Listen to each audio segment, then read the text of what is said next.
I'm so sorry, by the way.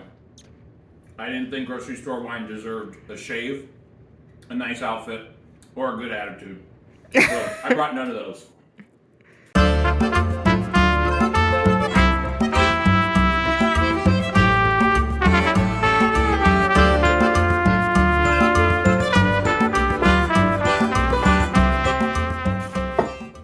So, my girlfriend tells me we need to have a blind tasting of the bane of my existence, grocery store wine. So that's what we're gonna do. We're gonna taste some grocery store wine. I guess there's two of them. There is a reason why I tell people don't buy your wine in a grocery store, but I'm hoping that there are a few hidden gems. There's one that I find in every grocery store that's fantastic that I'm hoping you bought, but we'll see. Maybe you want to make me angry. What? It smells very concentrated.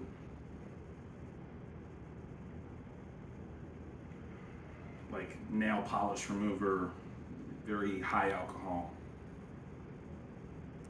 very warm climate. I mean, almost opaque in color, deep dark garnet. Trying to pick out some fruit. Gosh,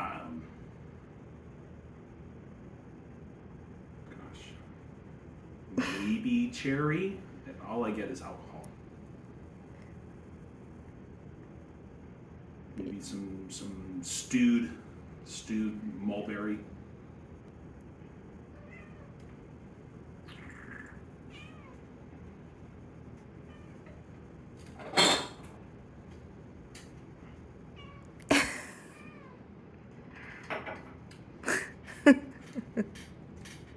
So it is overly ripe and underripe at the same time, somehow. Right off the bat, very, very high alcohol, intense acidity, and a little bit of green perazine in the background. If you don't know what perazine is, it's kind of the telltale sign of an underripe grape, and sometimes it's tastefully blended in for a little bit of herbaceousness, but sometimes, in like really cheap Chilean wine, it can be aggressively green bell pepper. I don't smell it, but on the back half is almost woody and leafy. Okay, less upset on sip two. Sip two, some of the fruit started to come out. I think my palate started to get accustomed to that really high alcohol. To me, this is New World. It's a bunch of fruit. There's no tertiary thing going on, no Brettanomyces, so no like barnyardy kind of telltale old world signs. So I've got a little bit of bright cherry going on, which leads me in the direction of maybe Paso Robles. But it's so hot that I think it's gotta be, I don't know, it's probably Paso. It's probably Paso. I don't know if I could tell you the producer, but you could probably spend $10 or $50 on this and not have known the difference in a bad way. I mean, there's a lot of bad Paso wines out there. I'd like you to make a guess.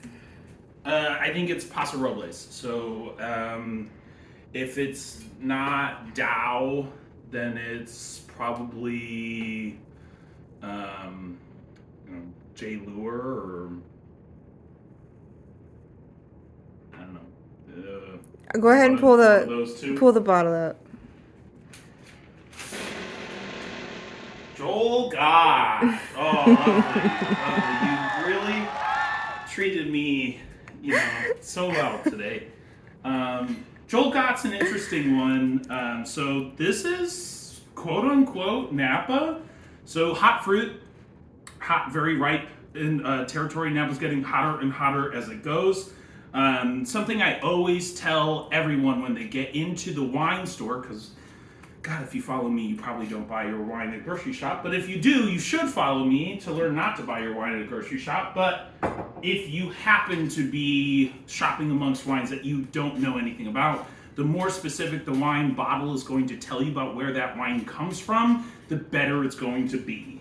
And if it just says California, that's probably about as bad as it's going to get. If it just said the U.S., then you're in the worst camp. But if it says Napa Valley, then we know that there's more specific where that fruit is coming from. It's probably not.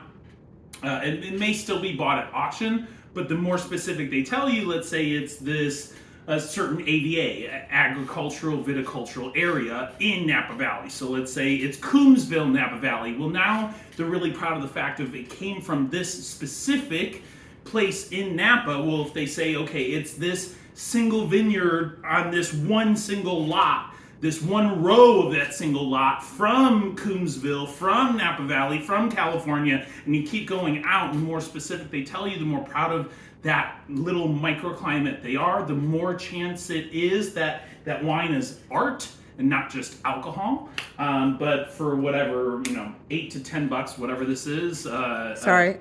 That's alcohol. It's good alcohol. It does what it needs to do, and I'm not upset at you for buying it. There are plenty of wines. Really? Not even a little bit? No. I might have been Not even a little Okay. bit. Not even a little bit. Well, I'm hoping this one will reclaim a little.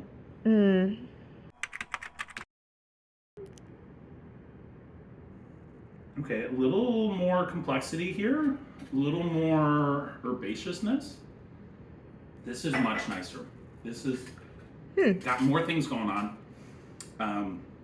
A little more of a timeline, established timeline. I like to talk about wine like I talk about a great story or a great movie.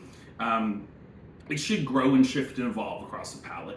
This was one thing right in your face. It was just, here's alcohol, a little bit of fruit, boom. And that's all you got. It disappeared as soon as you swallowed it. And that was about as deep of a storyline as basically a pamphlet for a timeshare.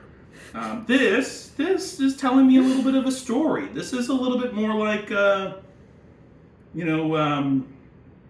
what were those books when we were kids? The Goosebumps? Goosebumps is like it's like a thin book, it's not a crazy tale, but it's enjoyable.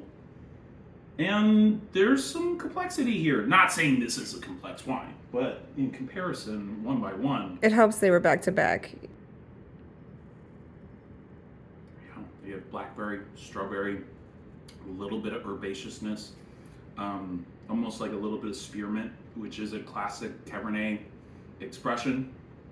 I'm getting almost a little bit of rosiness, almost a little bit of floral, tiniest little bit of floral expression.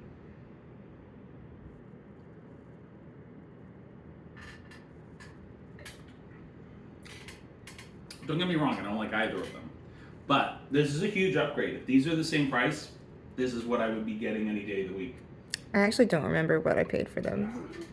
I know that they were Johnny cheap. spot here with the prices. You want me to reveal it? Or you want me to take a guess? Take a guess and then reveal, yes. I think this is probably Robert Mondavi. Mondavi's always been an easy go-to in a store that was littered with absolute garbage on the shelves. I'll tell you, this is not the one I was hoping you'd buy. So here's my little plug for the one grocery store wine that's actually worth it that you find in every grocery store, Marquet de Riscal. Marquet de Riscal has the little golden tinsel fishnets on it, and you'll recognize it by that any day of the week. But it's typically a Reserva level Rioja with a little bit of aging that's just ready to boom with explosive complexity. Incredible like leather, oak, kind of mushroomy, awesome exposure to great old world flavor profiles at like 20 something bucks. Really, you're just lucky I didn't get Mayomi. Believe me, I thought about it. My hand stopped over the Mayomi.